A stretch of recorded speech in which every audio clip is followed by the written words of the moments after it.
ئێمە گروپێکی ژنان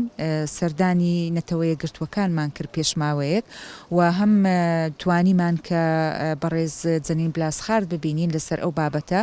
کە چۆن سنوورەکانی هەرێمی کوردستان بپارێزین لە هەڕەشەکانی هەم وڵاتی تورکیا هەم وڵاتی ئێران و چۆن بتوانین ئەو خەڵکەی بەڕاستی خەڵکێکێ لە ناو کەمپەکان بردومان دەکرێت ئەوە جۆرێکە لە یعنی پێشێلکاری بە مافەکانی مرۆڤ چکە ئەو خەڵکە خەڵکی بڵێ عسکەری نین ئەو خەڵکانە خەڵکی سڤیلین مەدەنین و یعنی ئەو زروفەی کە لە دەوروبەریانە وای لێکردوون کە لەو کەمپانە بمێنەوە بۆیە پێویست دەکات کە نەتەوە یەکگرتووەکان لەسەر پاراستنی مافەکانی مرۆڤ لەسەر ئەو شتانە بێتە دەنگ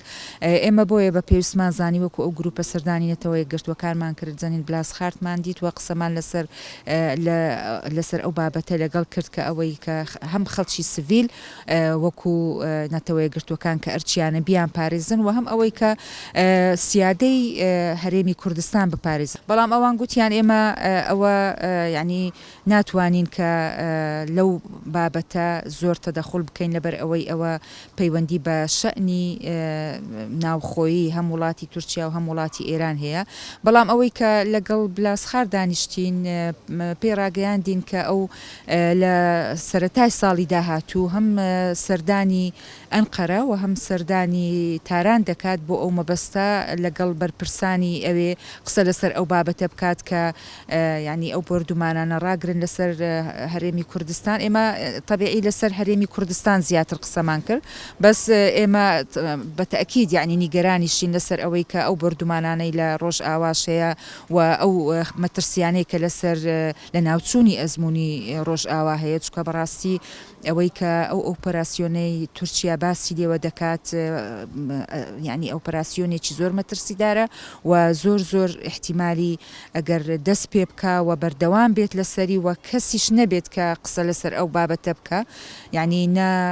هێزە نێودەوڵەتیەکان ئەوانی تر ینی نەتەوە یەکگرتووەکان ئەگەر قسەی لەسەر ئەو بابەتە نەکەن و ڕێگریەک نەکەن بۆ ئەو بابەتە بەتەکید ینی ئەزمموی ڕۆژ ئاوا زۆر مەترسی لەسرە مەترسی لە ناوچوونی لەسرە بۆیە ئەوەی کە وەکوتم ینی ئێمە چەند گروپێک چەند خەڵک هەیە خەڵکی دڵسۆز هەیە کە نیشتیمان پەروەەر هەیە لە هەوڵداین و ینی ئامادەکاریەکەین بۆ ئەوەی سەردانی چەند قونسولیاتێک بکەین بە تابەتی سەردانی قونسولی بەریتانیامان کرد لەسەر ئەو بابەتە قسەمان